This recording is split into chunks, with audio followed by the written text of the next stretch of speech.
RAPBN 2016 disetujui. Setelah sempat berbeda pendapat, akhirnya pemerintah dan DPR menyetujui RAPBN 2016. Perdebatan sebelumnya adalah dinamika demokrasi.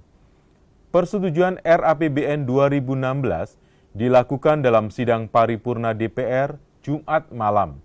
10 fraksi di DPR akhirnya menyetujui RUU APBN 2016. Satu-satunya fraksi yang sempat menolak RAPBN 2016 adalah Partai Gerindra. Partai itu antara lain menolak penyertaan modal negara atau PMN pada badan usaha milik negara dan menginginkan dianggarkan untuk pos-pos yang langsung meningkatkan daya beli rakyat. Target penerimaan pajak juga dianggap tidak realistis, serta keberatan dengan turunnya anggaran untuk kementerian yang berhubungan langsung dengan kehidupan rakyat. Sebelumnya, 9 fraksi lain menyetujui RAPBN dengan catatan, termasuk dalam soal PMN. Partai pendukung pemerintah, PDIP, menginginkan dana PMN difokuskan untuk program kerakyatan. Penyusunan RAPBN 2016 melalui proses tarik ulur alot sejak awal. Salah satunya rencana perluasan kompleks parlemen di Senayan, Jakarta, walaupun akhirnya pemerintah dan DPR dalam rapat di Badan Anggaran pada Kamis malam menyepakati perluasan tersebut. Sebelumnya muncul isu dana aspirasi yang dinamai usulan program pengembangan daerah pemilihan. Dana yang diduga politik uang terselubung itu ditolak pemerintah. Pemerintah dan DPR akhirnya juga sepakat mencabut ketentuan DPR berhak mengusulkan program yang dibiayai dengan dana alokasi khusus fisik karena DPR tidak memiliki kewenangan mengusulkan program.